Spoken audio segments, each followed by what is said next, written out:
விவசாயி, என்ஜினியர், அவங்க பசங்களுக்கு ஒரு best college AAA college of engineering and technology, Sivakasi. Counselling code 4680. Call 9944046643. Podi dosa, my choice is பொடி dosa. Masala dosa, it's always my choice. Dosa வகைகளில் ஒவ்வொருவருக்கும் ஒவ்வொரு சாய்ஸ் இருக்கலாம், ஆனால் எல்லா வகை தோசைகளுக்கும் ஒரே சாய்ஸ் இதயம்.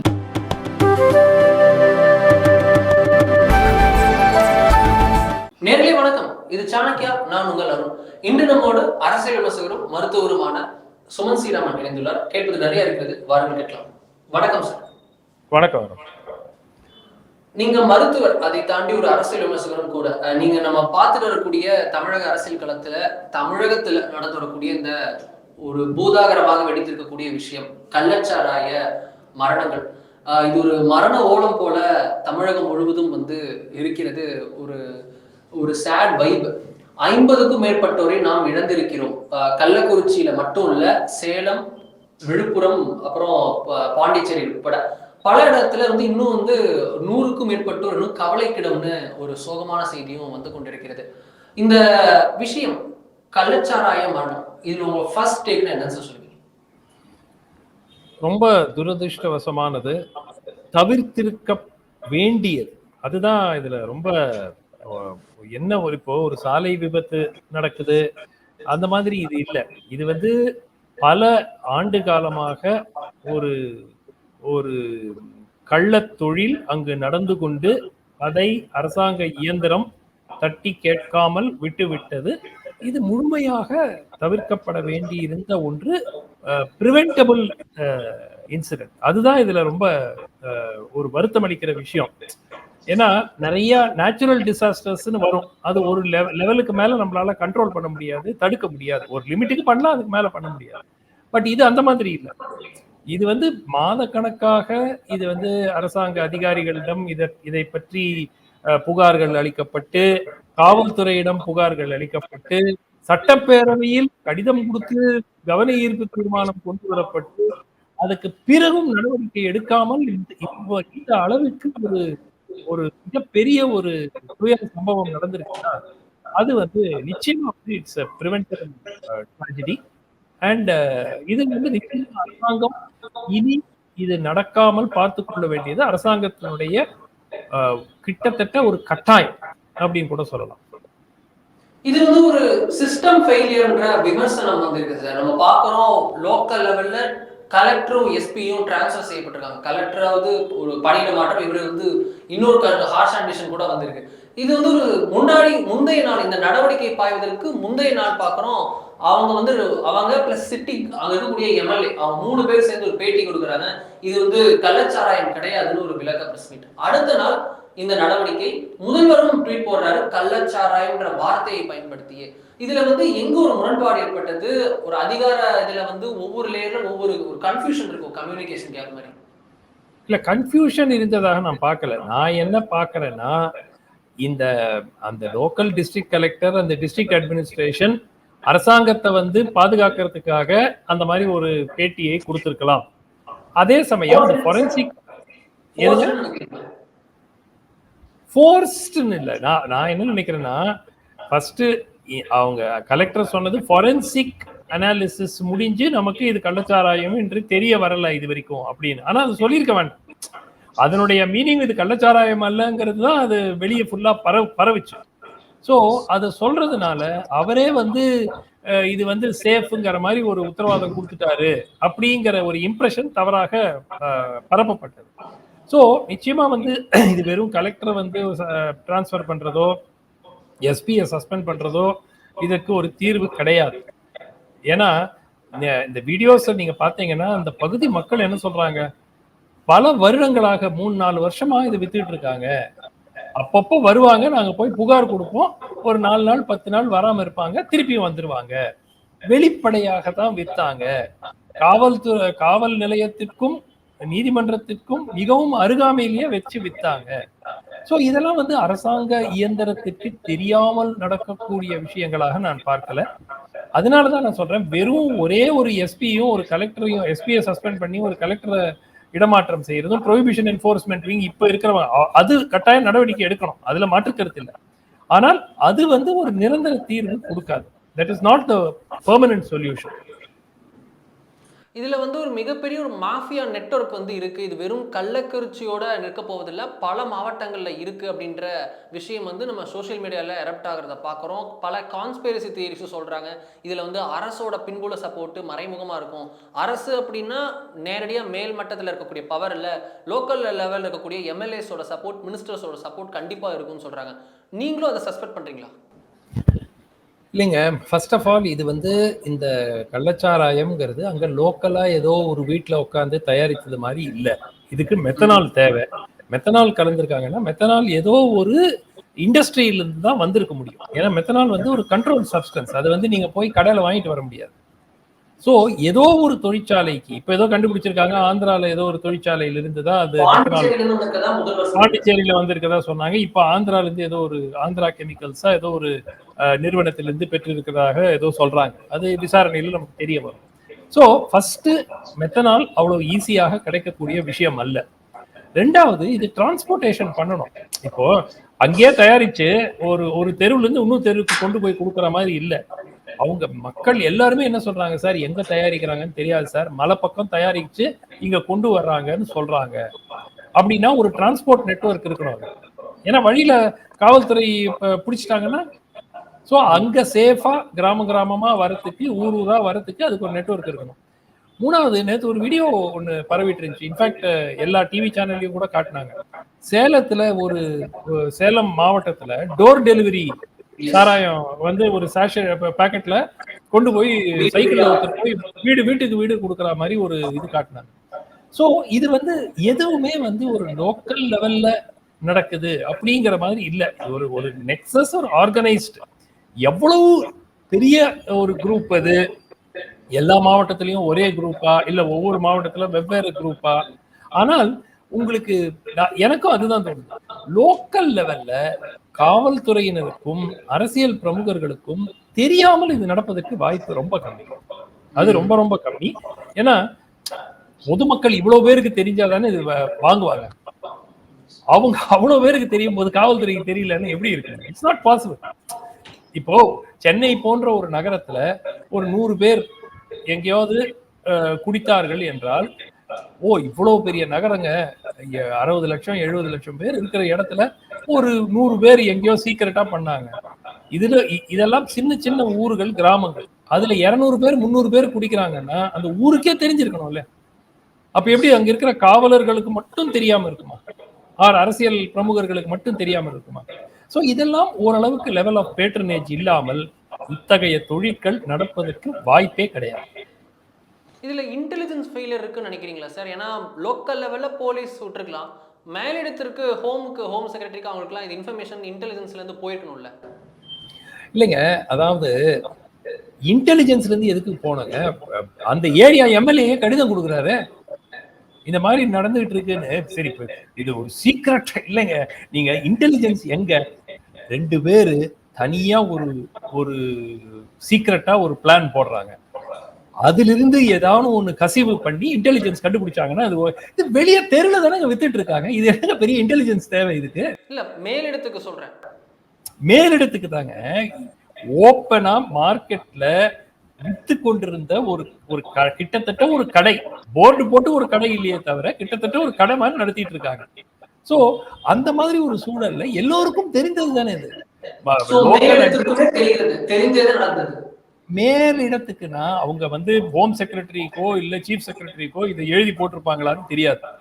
ஆனால் நிச்சயமாக அந்த ஏரியா எம்எல்ஏ, அந்த அதிமுக எம்எல்ஏ அவர்கள் செந்தில்குமாரா, அவர் வந்து ஒரு கோரிக்கையே வைக்கிறார். இந்த மாதிரி கள்ளச்சாராயம் ரொம்ப ஓடிட்டு இருக்கு எங்க ஏரியால, அதை கட்டுப்படுத்தணும்னு கோரிக்கை 2023 வைக்கிறார். சோ அதற்கு என்ன நடவடிக்கை எடுத்தார்கள் அப்படிங்கிறது இதுவரைக்கும் அரசாங்கம் சொல்லல. சோ நிச்சயமா வந்து ஃபர்ஸ்ட் இந்த இன்ஃபர்மேஷன் யாருக்குமே தெரியாது என்பது ஒரு அபத்தமான ஒரு வாதம். அந்த ஊர் ஃபுல்லா எல்லா மக்களுக்கும் தெரிஞ்சிருக்கிற மாதிரி தான் இருக்கு. அப்போ காவல்துறை அங்க லோக்கலா இருக்கிறவங்களுக்கு உறுதியாக தெரிஞ்சிருக்கும். ப்ரொஹிபிஷன் என்ஃபோர்ஸ்மெண்ட் விங்கிறது அந்த மாவட்டத்துல மட்டும் இல்ல, எல்லா மாவட்டத்திலையும் இருக்கு. ஹையர் அப் இங்க ஒரு ஏடிஜி என்ஃபோர்ஸ்மெண்ட் இருக்காரு, அவர் தான் நேற்று டிரான்ஸ்பர் பண்ணியிருக்காங்க, மகேஷ் அகர்வால், அவர் தான் டிரான்ஸ்பர் பண்ணியிருக்காங்க. பட் அந்த சீனியாரிட்டியோட ஆபீசர்ஸ் இருக்காங்க. அப்ப அவருக்காவது இன்ஃபர்மேஷன் வந்திருக்கணும்ல. சோ எப்படி இது யாருக்குமே தெரியாம இருந்திருக்கும்? இதுல வந்து அந்த மாஃபியாவோட மெயின் நெக்ஸஸ்ல மெயின் பாயிண்டா இருக்கக்கூடிய நபர், அவருடைய வீட்டுல வந்து ஒரு வீடியோ வருது. ஒரு தனியார் தொலைக்காட்சி போய் வீட்டுக்குள்ள வீடியோ எடுக்கிறாங்க. அதுல பல இடத்துல டிஎம்கே ஸ்டிக்கர்ஸ் இருப்பதாக வீடியோலயே வருது. அங்க சொல்லும் போது அவர் திமுக தொடர்புடையவர் கட்சியில இருக்காருன்னு சிலர்லாம் வந்து சொல்றாங்க. இது நம்ம இல்ல, இதை வைத்து அவர் திமுக நபர் என்று கூற முடியாது. ஏன்னா எந்த ஒரு கள்ள தொழிலில் ஈடுபடுபவர் ஆளுங்கட்சியுடைய லோகோவோ சிம்பலோ இல்ல போட்டோகிராஃப் தலைவர்களுடைய போட்டோஸோ அவங்க பைக்லயோ அவங்க வீட்லயோ ஒட்டிடுவாங்க. ஏன்னா அது வந்து அது எல்லா காலகட்டத்திலையும் பார்த்திருக்கோம்.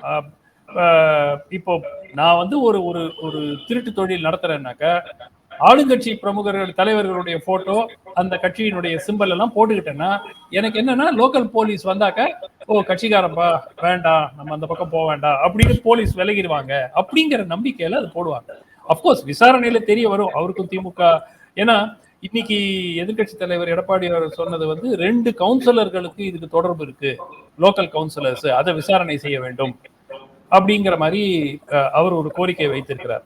சோ நிச்சயமா வந்து நெக்ஸஸ்ங்கிறது இப்போ ஏன் இது பாரபட்சம் இல்லாமல் இன்வெஸ்டிகேட் பண்ணப்பட வேண்டும் என்றால் திமுகவினுடைய உயர்மட்ட தலைவர்களோட இதுக்கு தொடர்பு இருக்குன்னு யாருமே சொல்லல. அந்த மாதிரி தொடர்பு இருக்கிறதுக்கு வாய்ப்பும் ரொம்ப ரொம்ப இல்லை, ரொம்ப கம்மி. ஆனால் அடித்தளத்துல இருக்கக்கூடிய அது வந்து கவுன்சிலரா இருக்கட்டும், அது அங்க லோக்கல் எம்எல்ஏயா இருக்கட்டும், அவங்களுக்கு ஏதாவது நெக்ஸஸ் இருக்கான்னு நிச்சயமா கண்டுபிடிக்கணும். விசாரணையில கண்டுபிடிச்சு உண்மையாகவே அந்த மாதிரி ஏதேனும் இருந்தால் அவர்கள் மீது நடவடிக்கை எடுத்தால்தான் மக்களுக்கு ஒரு நம்பிக்கை வரும். இது வெறும் அந்த லோக்கல் சப் இன்ஸ்பெக்டர் வந்து அவர் மேல கேஸ போட்டு விட்டுட்டாங்கன்னா இது திருப்பியும் வேற ஒரு மாவட்டத்துல ஒரு 6 மாசம் கழிச்சோ 1 வருஷம் கழிச்சோ நடக்கும். அவ்வளவுதான். ப்ரோஆக்டிவ் ஸ்டெப்ஸ் இல்லன்றதை நம்மளால புரிஞ்சுக்க முடியுது. அதுதான் வந்து எதிரொலிக்கிற காலத்துல ஒரு அதிருப்தியை பார்க்கிறோம். அரசிடம் எல்லாருமே விமர்சனம் வைக்கிறாங்க. இப்போ இது நடந்ததுக்கு அப்புறம் அரசோட நடவடிக்கைகள் சரியா இருக்குன்னு நினைக்கிறீங்களா?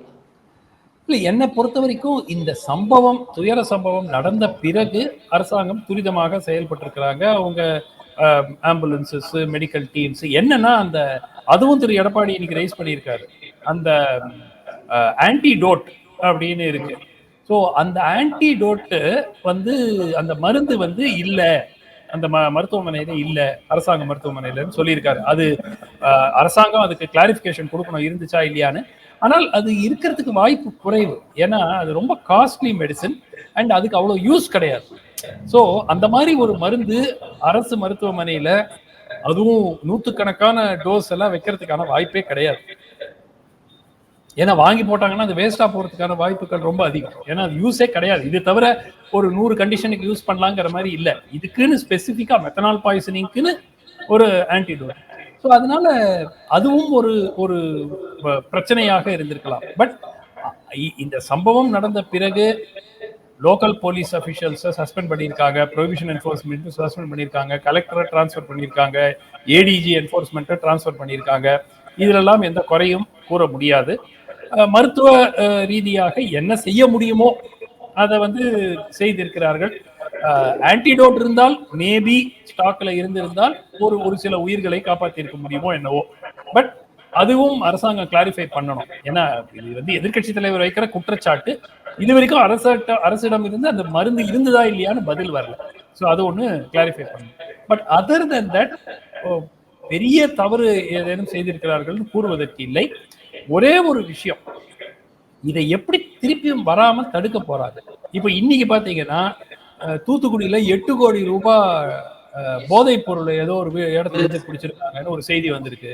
இன்னொரு இது வந்து கள்ளச்சாராயம், இது வந்து 670 லிட்டர் கள்ளச்சாராயம் ஒரு மாவட்டத்துல வேலூரா ஏதோ ஒரு மாவட்டத்துல எடுத்திருக்காங்கன்னு வருது.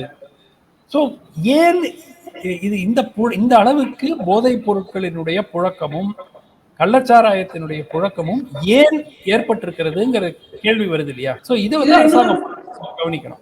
சொல்லுங்க. இதுல ஒரு கேள்வி எழுதுனா, ஏன் கள்ளச்சாராயத்துக்கு போகணும்? ஆல்ரெடி நிறைய விமர்சனம் இருக்கு. ஊருக்கு ஊரு, தெருவுக்கு தெரு வந்து டாஸ்மாக் திறந்து வச்சிருக்காங்க அப்படின்ட்டு. அப்படி டாஸ்மாக் இருக்கக்கூடிய நிலைமையில ஷாஷே வரைக்கும் விற்கிறதுக்கு அரசு தயாரா இருக்கு. பகல்ல குடிச்சா நீங்க வந்து குடிகாரன்னு சொல்லாதீங்கன்னு அமைச்சரே சொல்ற அளவுக்கு இருக்கு. இவ்வளோ ஃப்ரீயான்னு கொடுத்துட்டும் டாஸ்மாக்கை விட்டுட்டு கள்ளச்சாராயத்திற்கு மக்கள் வந்து அது அப்படி போகணுன்றதுக்கான கட்டாயம் என்ன, காரணம் என்னவா இருக்கும் சார்? முதல்ல காஸ்ட், விலை. டாஸ்மாக்ல நீங்க 100 ரூபாய் கம்மியா போய் எதுவுமே வாங்க முடியாது. வேற அது 10 ரூபாய் எக்ஸ்ட்ரா வேற பாட்டிலுக்கு வாங்குறாங்கன்னு ஒரு குற்றச்சாட்டு இருக்கு. நான் என்ன சொல்றேன், இப்ப இந்த மாதிரி சாஷே வந்து இவங்கெல்லாம் சொல்லியிருக்காங்க 30 ரூபாய்க்கு கொடுக்குறாங்க, 50 ரூபாய்க்கு கொடுக்குறாங்க அப்படிங்கிறாங்க இந்த கள்ளச்சாராயம். அரசாங்கம் நீங்க டாஸ்மாக்க தெருக்கு தெரு திறந்துட்டீங்க, அதை நீங்க இப்ப மூட போறது இல்ல. ஏன் அதுல வந்து குறைந்த விலைக்கு அந்த லீகல் மதுபானங்களை ஏன் நீங்க கூடாது? ஏங்க இப்போ நீங்க 100 ரூபாய்க்கு கொடுக்கறதுக்கு பதிலாக 50 ரூபாய்க்கு கொடுத்தீங்க, குறைந்த குவான்டிட்டி கொடுத்தீங்கிறதுனால உடனே வந்து லட்சக்கணக்கான பேர் புதுசா போய் குடிக்க ஆரம்பிக்க போறாங்களா? யார் குடிக்க விரும்புகிறார்களோ ஏற்கனவே குடிச்சிட்டு தான் இருக்கிறாங்க. ஏன்னா அவைலபிலிட்டி இருக்கு. சோ அரசாங்கம் ஏன் அதை பார்க்க கூடாது?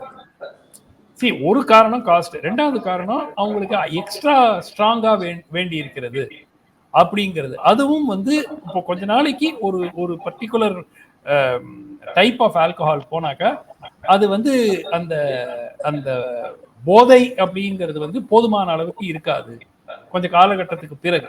ஸோ அதை இன்னும் கொஞ்சம் அதிகரிக்கிறதுக்கு இந்த மாதிரி போறாங்க. பட் இதுல ரொம்ப சிம்பிளுங்க, அரசாங்கம் இதுல காம்ப்ரமைஸ் செய்யக்கூடாது. போதை பொருட்களிலும் கள்ளச்சாராயத்திலையும் ஒரு அரசாங்கம் 0 டாலரன்ஸ் பாலிசி தான் இருக்கணும். அந்த பண்ற ஆளு வந்து ஆளுங்கட்சியோ எதிர்கட்சியோ எந்த கட்சியோ பாரபட்சம் இல்லாமல் அரசாங்கம் நடவடிக்கை எடுக்காவிட்டால் இது ஒரு மிகப்பெரிய ஆபத்தாகத்தான் முடியும்.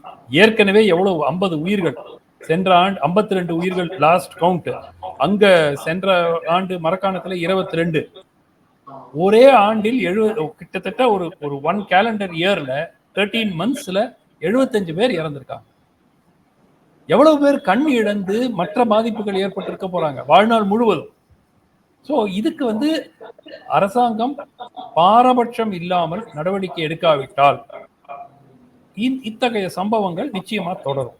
நடுவுல ஏடிஎம்கே பீரியட்னு நான் ஒரு அரசியல் காரணத்துக்காக சொல்லல, பட் ஏடிஎம்கே பீரியட்ல இந்த மாதிரி 50 பேர் 40 பேர் இறந்த மாதிரி எனக்கு ரீசெண்டா எனக்கு ஞாபகம் இருக்கு. 2001 2002 அந்த பீரியட்ல எல்லாம் இருந்துச்சு. பட் இந்த 2011 to 2021 இந்த அளவிற்கு கள்ளச்சாராய மரணங்கள் ஏற்பட்டதாக எனக்கு நினைவில்லை.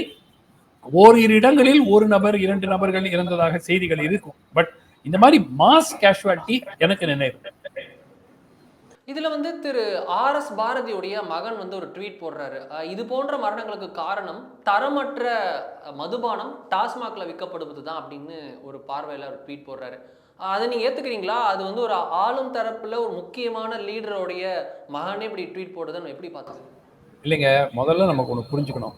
எந்த அரசு ஆட்சியில் இருந்தாலும் டாஸ்மாகில் இருந்து அந்த ஆளும் கட்சிக்கு வரக்கூடியது கொஞ்சம் நஞ்சம் இல்லை.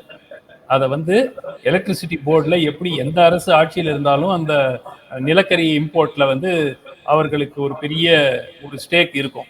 அதே மாதிரி தான் இப்போ முந்தைய அதிமுக ஆட்சியிலையும் அந்த குற்றச்சாட்டுகள் இருந்தது, திமுக ஆட்சி மேலேயும் குற்றச்சாட்டுகள் இருக்கு.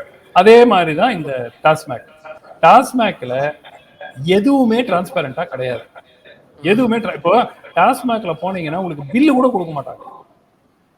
டாஸ்மாக்ல நீங்க ஒரு பாட்டில் வாங்குனீங்கன்னா அதுக்கு ஒரு கம்ப்யூட்டரைஸ்டு பில்லு பொட்டி கடையில கொடுக்குறாங்க, ஏன் டாஸ்மாக்ல கொடுக்க கூடாது?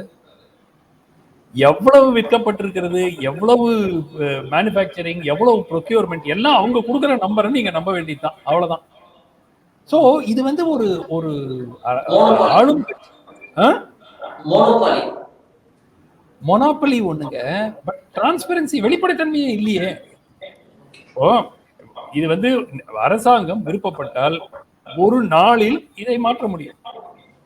எப்படி குவாலிட்டி கண்ட்ரோல் மெயின்டைன் பண்றாங்க, எப்படி இதை இல்லிசிட் லிக்கர் கள்ளச்சாராயம் ஒரு பக்கம், லீகலா டாஸ்மாக் விற்கிற லிக்கரே மதுபானங்களே அதனுடைய தரம் எப்படி இருக்குன்னு ஏதோ ஒரு நம்பிக்கையில தான் ஓடுது, அவ்வளவுதான். அரசாங்கம் சொல்லுச்சு, சரி யாரும் சாவல, ஓகே, அதனால அட்லீஸ்ட் உடனடியாக, அதனால சரி இது ஒன்றும் பெரிய ஆபத்து இல்லைங்கிற பேசிஸ்ல ஓடிட்டு இருக்கு. பட் நமக்கு தெரியாது எதுலையுமே எந்த அரசும், நான் திருப்பி சொன்னேன், இது திமுக என்று சொல்லல, எந்த அரசும் தமிழ்நாட்டில் ஒரு வெளிப்படைத்தன்மை இல்லாமல் டாஸ்மாகை நடத்தி கொண்டிருக்கிறார்கள். ஏன் இது எவ்வளவு ப்ரொக்யூர் பண்ணீங்க, ஒவ்வொரு ஆலையிலிருந்து எவ்வளவு ப்ரொக்யூர்மெண்ட் பண்ணீங்க, எவ்வளவு பில் ஆகுதுங்கிறது டிரான்ஸ்பரண்டா பொதுமக்கள் ஏங்க ஒரு இப்போ இதுல எலக்ட்ரானிக் டிரான்சாக்ஷன்ல 2 ரூபாய் 3 ரூபாய்க்கு அந்த சின்ன பெட்டி கடையில ஜிபேல பேமெண்ட் பண்ணலாம், கரெக்டா? ஏன் நீங்க எலக்ட்ரானிக் டிரான்சாக்ஷன் பண்ணுங்க, எல்லா டாஸ்மாக் கடையிலையும் எலக்ட்ரானிக் டிரான்சாக்ஷன் வாங்கிக்கங்க, ஆட்டோமேட்டிக்கா உங்களுக்கு எவ்வளவு காசு வருதுன்னு தெரியும். ரெண்டாவது பில்லு கொடுங்க, ஒவ்வொரு சேலும் பில்லு கொடுங்க, இஷ்யூ பண்ணுங்க. ஸோ இதெல்லாம் வந்து செய்யாமல் நடத்துவது அவங்களுக்கு தெரியாதா? நடத்துறதுக்கு ஒரு காரணம் இருக்கு. அந்த காரணம் இது வந்து ஒரு கேஷ் கவ். எந்த ஆளுங்கட்சியாக இருந்தாலும் டாஸ்மாகில் வரக்கூடிய வருமானம் அந்த ஆளுங்கட்சிக்கு ஒரு மிகப்பெரிய வருமானமாக பார்க்கிறாங்க. தமிழ்நாட்டுல பர்டிகுலரா, தமிழ்நாட்டுல இல்லைங்க, எல்லா மாநிலங்களையும், ஆந்திரா பாத்தீங்கன்னா இதை விட இன்னும் மோசம். ஸோ இந்த நிலை இப்படி இருக்கிறதுனால தான் இத்தகைய சம்பவங்கள் ஏற்படுவதற்கான வாய்ப்பு இருக்கு. 2 வருஷத்துக்கு ஒரு வாட்டி விலை ஏற்றுவாங்க, அதே பொருளுக்கு டாக்ஸ் மூலமா விலை ஏற்றுவாங்க. நீங்க சாரா இந்த மதுபானம் தயாரிக்கிற ஆலைகள் யாருக்கு சொந்தம், அதை நீங்க பார்த்தாலே உங்களுக்கு தெரிஞ்சிடும். எதனால எதுவும் மாறாதுன்னு பாக்குறது, அதை பார்த்தாலே உங்களுக்கு தெரிஞ்சிருமே. இதுல எதிர்கட்சிகளோட ரியாக்ஷன் எப்படி இருக்குன்னு நினைக்கிறீங்க சார்? பொதுவா இருக்கிறது என்னன்னா, for the first time in a while ஒட்டுமொத்த ஆப்போசிஷனும் டிஎம்கேவை முதல் முறையா ஒரு கார்னர் பண்ணிருக்குன்னு ஒரு பார்வை இருக்கு. நீங்க அதை ஏத்துக்கிறீங்களா? இல்லைங்க, முழுமையா கார்னர் பண்ணிருக்காங்கன்னு நான் சொல்லல. பட் இவ்வளவு நாள் வந்து கூட்டணி கட்சிகள்ங்கிறது கிட்டத்தட்ட ஒரு இல்ல, அதிமுக சரியா செஞ்சிருக்காங்க. இந்த வாட்டி தான் 3 ஆண்டுகளுக்கு பிறகு ஒரு உண்மையான பிரதான எதிர்கட்சியா அதை இப்பதான் அதிமுகவை பார்க்கிறேன். ஒரு நேற்றே வந்து திரு எடப்பாடி அவர்கள் சம்பவ இடத்திற்கு சென்று ஆறுதல் கூறி மருத்துவமனைக்கு சென்று அதெல்லாம் பண்ணது நிச்சயமா. இன்னைக்கு சட்டப்பேரவையில கருப்பு சட்டையை போட்டுட்டு வந்து கவனஈர்ப்பு தீர்மானம் அந்த இதை 0 ஹவர்ல குவெஸ்டின் ரைஸ் பண்ணி, நிச்சயமா வந்து இதெல்லாம் ஒரு பிரதான எதிர்கட்சி செய்ய வேண்டிய பணியை அதிமுக சிறப்பாக இந்த முறை செஞ்சிருக்கிறாங்க. திமுக கூட்டணி கட்சிகளும் அவர்களுக்கு ஒரு ரொம்ப தர்ம சங்கடமான இது சிச்சுவேஷன். ஏன்னா அவர்கள் இதுக்கும் குரல் கொடுக்காமல் இருந்தாங்கன்னா அவங்களுடைய ஓட்டர்ஸே வந்து ரொம்ப கோபத்துல இருப்பாங்க. அதனாலதான் வந்து ஒரு மெல்லவும் முடியாமல் முழுங்கவும் முடியாமல் ஒரு ஸ்டேட்மெண்ட் கொடுத்து அரசாங்கம் நடவடிக்கை எடுக்க வேண்டும், இத்தகைய சம்பவங்கள் நடக்கக்கூடாது, அரசாங்க இயந்திரத்தின் அலட்சிய போக்கு அப்படின்னா அரசியல்வாதிகள் கிடையாது, பியூரோகிராட்ஸ், போலீஸ் அபிஷியல்ஸ் அப்படின்னு அவங்க மேல பழிய போட்டு அரசாங்கம் இவ்வாறு செய்ய வேண்டும் அப்படிங்கிற ரீதியா, அதுக்கப்புறம் அந்த பழைய இது மது விலக்கை கொண்டு வரணும், இந்த மாதிரிலாம் டயலாக் விட்டு போயிட்டு இருக்காங்க. ஆனா அது வந்து பட் அட்லீஸ்ட் நான் திரு பாலகிருஷ்ணன் அவர்கள் சிபிஎம் அவர் ஓரளவுக்கு கொஞ்சம் கிரிட்டிக்கலா பேசியிருக்காரு. முதல் முறையா திருமாவளவன் அவர்கள் வேற என்னன்னா அவங்களுக்கு இறந்த மக்கள் நிறைய நபர்கள் வந்து தாழ்த்தப்பட்ட சமுதாயத்தை சேர்ந்தவர். ஸோ அதுக்கு கூட அவர் குரல் கொடுக்கலன்னா அவருடைய கிரெடிபிலிட்டி சுத்தமா போயிடும். ஸோ அதனால வந்து அவர் he was forced to give such a அறிக்கை தான் நான் பார்ப்பேன். பட் இது என்னன்னா இனிமேல் நடக்காமல், இத்தகைய சம்பவங்கள் நடக்காமல் இருப்பதற்கு என்ன உத்தரவாதம் அரசு கொடுக்கிறது, எப்படி செய்ய போறாங்க, அதுதான் வந்து இது வரைக்கும் நமக்கு தெரியாம இருக்கிறது. இல்லைன்னா ஒரு வாரம் கழிச்சு குழு அமைக்கிறது, குழுவெல்லாம் ஒண்ணும் செய்ய போறது இல்லை. சிபிசிஐடி என்கொயரி எல்லாம் பெருசா ஏதாவது வரும்னு நான் எதிர்பார்க்கிறேன். யாராவது ஒரு கடந்த முறை சிபிசிஐடி விசாரணை தான் அந்த விழுப்புரம் மரக்காணம் விஷயத்துக்கும் போட்டாங்க, இம்முறையும் போட்டிருக்காங்க. என்ன நடந்தது? இந்த மரக்காணம் விசாரணை என்ன கண்டுபிடிச்சாங்க சொல்லுங்க? யார் பொறுப்பு? அதுக்கு யாருக்கும் தெரியாது. அதேதான் இதுக்கும். சோ சிபிசிஐடி விசாரணையில் ஒன்றுமே வரப்போவது இல்லை. இதுல சிபிஐ விசாரணை வந்து அதிமுக பாஜக ரெண்டுமே வந்து கோரி இருக்கிறது. சிபிஐயும் வந்து ஒரு பெரிய ஒரு பிரமாதமாக செயல்படும் ஏஜென்சின்னு யாருமே சொல்ல மாட்டாங்க. ஆனால் இருக்கிறதுல அவங்க தான் இருக்கிறாங்க. வெளி ஏஜென்சியா வரத்துக்கு, வெளியிலிருந்து வந்து ஒரு விசாரணை நடத்துறதுக்கு வேற யார் இருக்கிறாங்க? சிபிஐ ஒன்று தானே இருக்கு. அப்ப வேற யாரை கூப்பிட முடியும்? சிபிஐ வந்ததுனால உடனே வந்து அவர்கள் எல்லாத்தையும் சூப்பரா இன்வெஸ்டிகேட் பண்ணி டைம்லி கன்விக்ஷன் வாங்கி கொடுப்பாங்கிறதுக்கு நம்பிக்கை இல்லை. எவ்வளவோ கேஸ் ஓடிட்டு இருக்கு சிபிஐல, அப்படியே 10 ஆண்டு 15 ஆண்டுன்னு. பட் எக்ஸ்டர்னல் ஏஜென்சி விசாரிக்க வேண்டும் என்றால் வேற யாரும் இல்லை. அதனாலதான் சொல்றாங்க சிபிசிஐடி விசாரிப்பதை விட சிபிஐ விசாரித்தால் ஓரளவிற்கு ஒரு வாய்ப்பு இருக்கிறது, சில உண்மைகள் வெளியே வரக்கூடும்.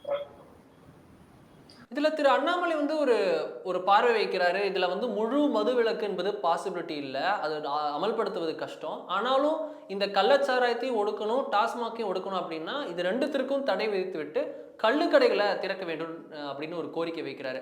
அதை நீங்க ஏத்துக்கிறீங்களா? ஆஸ் அ டாக்டர் நீங்க வந்து இந்த ஆல்கஹால், டாஸ்மாக் இதெல்லாம் விட்டுட்டு ஒரு கள்ளுக்கடை சொல்வீங்களா? இப்போ தமிழ்நாட்டுல பூர்ண மது விலக்கு அப்படிங்கறத ஒரு வாய்ப்பே கிடையாது கொண்டு வந்தால் இத்தகைய சம்பவங்கள் மாதம் நடக்கும். அதுல எந்த விதமான ஒரு, ஏன்னா நம்ம அரசு இயந்திரம் அப்படிங்கிறது அவங்க ஒரு 4 நாளைக்கு, இப்ப பாத்தீங்கன்னா அடுத்த ஒரு வாரம் டெய்லி நியூஸ் பேப்பர்ல வரும், இங்க கள்ளச்சாராயம் கண்டுபிடிக்கப்பட்டது, அதுக்கப்புறம் அந்த வீடியோ எல்லாம் போடுவாங்க, அந்த சாராயத்தை டிஸ்ட்ராய் பண்றது, இந்த பாட்டில்களை உடைக்கிறது, இதெல்லாம் நம்ம பார்த்திருக்கோம். புல்டோசரை வச்சு அந்த பாட்டில மேலே ஏத்துறது, இதெல்லாம் எவ்வளவு வாட்டி பார்த்துருக்கோங்க. ஸோ அந்த மாதிரி ஒரு வாரத்துக்கு அது ஓடும். அதுக்கப்புறம் back to business as usual. இதே கள்ளச்சாராய நெட்வொர்க்ஸ் அவங்க திருப்பி ஆப்ரேட் பண்ண ஆரம்பிப்பாங்க, அப்படியே கண்டுக்காம போயிடும். ஸோ நம்ம ஊர்ல வந்து பூர்ண மது விலக்குங்கிறது சாத்தியம் இல்லை. கிட்டத்தட்ட 1 கோடி மக்கள் வீக்கெண்ட்ல மதுபானம் அருந்துகிறார்கள்னு ஒரு ஸ்டாட்டிஸ்டிக் இருக்கு தமிழ்நாட்டில் மட்டும். ஸோ நீங்க உடனே ப்ரொஹிபிஷன் அனௌன்ஸ் பண்ண உடனே நாளையில இருந்து நான் குடிக்க மாட்டேன்னு எல்லா மக்களும் அப்படி திருந்து போறது இல்லை. எங்கேயாவது போய் அவங்க எங்க கிடைக்குது மதுன்னு போவாங்க. அந்த பிரச்சனைகள் எல்லாம் இருக்கும். அதுக்கு இங்க கள்ளச்சாராய வியாபாரிகள் ரெடியா இருப்பாங்க. மிக முக்கியமாக பிராக்டிக்கலா 2 அஃபோர்டபுளாக எப்படி ஆக்குது, இது கூட ஒரு கான்ட்ரோவர்ஷியல் இஷ்யூ தான். ஏன்னா என்னங்க அரசாங்கமே 50 ரூபாய்க்கு 30 ரூபாய்க்கு சாராயம் விற்கிறாங்க, அரசாங்கம் செய்ய வேண்டிய வேலையா அது அப்படின்னு கேட்கறதுக்கு வாய்ப்பு இருக்கு. ஆனால் இன்றைய சூழலில் கள்ளச்சாராயத்தை மார்க்கெட்ல இருந்து கொண்டு வெளியே அனுப்புறதுக்கு இப்போ என்ன ப்ராப்ளம்? 150 ரூபாய் என்கிட்ட இல்லை, என்னால அந்த அளவுக்கு செலவழிக்க முடியல, அதனாலதான் நான் கள்ளச்சாராய சாஷெட்டை நான் வாங்குறேன், பாக்கெட்டை வாங்குறேன். ஸோ எனக்கு 30 ரூபாயோ 40 ரூபாயிலோ அந்த பாக்கெட்டை கொடுத்தீங்கன்னா, அந்த அரசாங்கமே கொடுத்துச்சுன்னா மேபி ஒரு பகுதியினராவது கள்ளச்சாராயம் பக்கம் திரும்பாமல் இருக்கக்கூடிய ஒரு வாய்ப்பு இருக்கிறது. இதுக்கு ஏன் கள்ளு ஆல்டர்னேட்டிவ் வரக்கூடாது சார்? இல்ல, கள்ளு வந்து ரொம்ப நாளா பேசிட்டு இருக்காங்க, கள்ளும் ஒரு ஆப்ஷன் ஆகி இருக்கலாம். இந்த டாஸ்மாக் மூடிட்டு கள்ளுன்னு இல்ல, கள்ளு வந்து எனக்கு தெரியலன்றதுனால நான் கேக்குறேன். இப்போ கள்ளு அது குடிச்சா வந்து ஆபத்தா இல்ல ஆபத்து இல்லையா? நீங்க ஒரு எல்லாமே ஆபத்துங்க. ஆனால் லிமிட்டெட் சில விஷயங்களில் மிகவும் குறைந்த அளவில் எடுத்துக்கொண்டால் அந்த அளவுக்கு ஆபத்து இல்லை, சில பெனிஃபிட்ஸ் இருக்கு அப்படிங்கிறது ஒரு சில ஸ்டடீஸ்ல இருக்கு. ஆனால் அதுக்காக வந்து கள்ளு குடிச்சா உடம்புக்கு எல்லாம் ரொம்ப நல்லது, எவ்வளவு வேணா குடிக்கலாம் அப்படிங்கிற மாதிரி இல்ல. ரைட்டா? மேரிஜூனாவே ஒரு சில இடத்துல வந்து அலோவ் பண்றாங்க, அது மெடிசினல் ரீசன்ஸ் எல்லாம் சொல்றாங்க. பட் இதுல வந்து ஒரு டாஸ்மாக்கு போயிட்டு ஒரு ரம் வாங்குறதுக்கும் கள்ளு கடையில போயிட்டு ஒரு கள்ளு வாங்குறதுக்கும் இதுல எது பெஸ்ட் அப்படின்னு சொன்னா கள்ளு பெஸ்ட் அப்படின்ற ஒரு பார்வை இருக்குல்ல? இல்லைங்க, ரெண்டுமே இருக்கக்கூடாதுங்க. ஐடியலா பாத்தீங்கன்னா ரெண்டுமே கூடாது. ஆனால் நான் என்னுடைய பிராக்டிக்கல் இது வந்து இன்று 1 கோடி மக்கள் குடிக்கிறாங்கன்னா 1 கோடி மக்களையும் நீங்க நாளைக்கு கள்ளு குடிக்கிறதுக்கு மாத்துறதுங்கிறது சாத்தியம் அல்ல. நீங்க வேணும்னா கிராமப்புறங்களில் கள்ளு கடைகள் திறக்கலாம், மேபி ஒரு பேரலல். ஆனா அரசாங்கம் எப்படி பார்க்கும், அதுக்கு வந்து டாஸ்மாக்ல போடுற ரெவென்யூ குறைஞ்சிடும்ல. இப்போ எல்லாரும் குறைந்த செலவுல 30 ரூபாய்க்கு போய் கள்ளு குடிச்சிட்டாங்கன்னா டாஸ்மாக்ல இப்போ 180 ரூபாய்க்கு 140 ரூபாய்க்கு யார் பாட்டில் வாங்குறது? ஸோ அந்த ரெவென்யூ போயிடும்ல. ஸோ அஃப்கோர்ஸ் அரசாங்கம் அப்படி யோசிக்க கூடாது, அப்படி யோசிக்கலாம் என்று there may be a thinking like that TASMAC revenues குறைஞ்சிரும். டாஸ்மாக் ரெவென்யூஸ் குறைஞ்சிரும்னா இது வெறும் அரசாங்கத்துக்கு ரெவென்யூ குறைஞ்சா வேற எங்கேயாவது அரசாங்க ரெவென்யூ சம்பாதிக்கலாம், வேற ஏதாவது ஒரு டாக்ஸை ஏத்திக்கலாம். இப்போ ப்ராப்பர்ட்டி டாக்ஸை ஏத்திட்டாங்க, எலக்ட்ரிசிட்டி பில் ஏத்திட்டாங்க, எல்லாத்தையும் ஏத்திட்டாங்க. அந்த மாதிரி வேற எங்கேயாவது ஏற்றி சம்பாதிக்கலாம். ஆனால் யார் நடத்துறது இந்த ஃபேக்டரியை? அந்த ஃபேக்டரி நடத்துற சொந்தக்காரர்களுக்கு அவங்களுடைய லாபம் குறையும் இல்லையா? அதை எப்படி அந்த ஆளுங்கட்சி ஏற்றுக்கும்? அதுதான் நீங்க பார்க்கணுமே தவிர, ஏதோ அரசாங்கத்துக்கு வருமானம் குறைந்ததுனால அப்படியே அரசு வருத்தப்படுவாங்க அப்படிங்கிறது கிடையாது. சப்ளை பண்றது யாரு? அங்கதானே சிக்கல் வருது. நிச்சயமா இத இது ஒரு இந்த துயர சம்பவத்தை ஒரு ஒரு ஆப்பர்ச்சுனிட்டி டு கிராக் டவுன். இனிமேல் இது நடக்காது தமிழ்நாட்டுல. அது அரசாங்கம் உத்தரவாதம் கொடுக்கணும். அந்த உத்தரவாதம் இல்லாத அவங்க திருப்பியும் நான் கடுமையான நடவடிக்கை எடுப்போம், குழு அமைப்போம், இமைப்போம் எல்லாம், அதெல்லாம் வேலைக்கு ஆகாது. Show it in action that இனிமேல் எந்த மாவட்டத்திலையும் கள்ளச்சாராயம் காய்ச்சினால் உங்களுக்கு சிறை, ஜீரோ காம்ப்ரமைஸ். ட்ரக் டீல் பண்ணீங்கன்னா ஜீரோ காம்ப்ரமைஸ். சிங்கப்பூர் போன்ற நாட்டுகள்ல நீங்க மாட்டினீங்கன்னா மரண தண்டனை ட்ரக்குக்கு. அந்த மாதிரி தானே இதுவும். உத்தரப்பிரதேசம் மாதிரி ஜேசிபி யூஸ் பண்ணலாமோ? இல்லைங்க. சட்டத்துக்கு புறம்பான நடவடிக்கைகள் எங்க இருந்தாலும் அது தப்பு. சட்ட வழி சட்டம் ஒழுங்கா இருக்குதா, எல்லாத்துலயும் ஒரு போதிய கால அவகாசத்துக்குள்ள ஜட்ஜ்மெண்ட் வருதானா? இல்ல, அது வேற விஷயம். அதை ரிஃபார்ம் பண்றது தனி. ஆனால் இந்த மாதிரி புல்டோசர் ஜஸ்டிஸ் அதெல்லாம் சட்டத்துக்கு புறம்பான மெத்தட்ஸ். அது நம்ம ஒரு பொழுதும் அதை ஏற்றுக்கொள்ளக்கூடாது. பட் அரசாங்கம் இதை ஒரு வார் ஃபுட்டிங்ல டேக்கிள். ஒரு விஷயங்க, அரசு நினைத்தால் நிச்சயமாக இது ஒரு வாரம் 10 நாளுக்குள்ள கம்ப்ளீட்டா கண்ட்ரோல்ல பண்ணிடலாம். அரசாங்கத்துக்கு தெரியாமல் இது நடக்காது, காவல்துறைக்கு தெரியாமல் இது நடக்காது, டிஸ்ட்ரிக்ட் அட்மினிஸ்ட்ரேஷனுக்கு தெரியாமல் இது நடக்காது. அவர்கள் நினைத்தால் ஒரு வாரத்தில் இதை கட்டுப்பாட்டுக்குள் கொண்டு வர முடியும். விரும்புவார்களா, செய்வார்களா அப்படிங்கிறது தான் மிகப்பெரிய கேள்விக்குறி. ரொம்ப நன்றி சார். இத்தனை நேரம் நம்மோடு இணைந்து பல விஷயங்கள் குறித்து விரிவாக பேசியதுக்காக மிக்க நன்றி. நன்றி.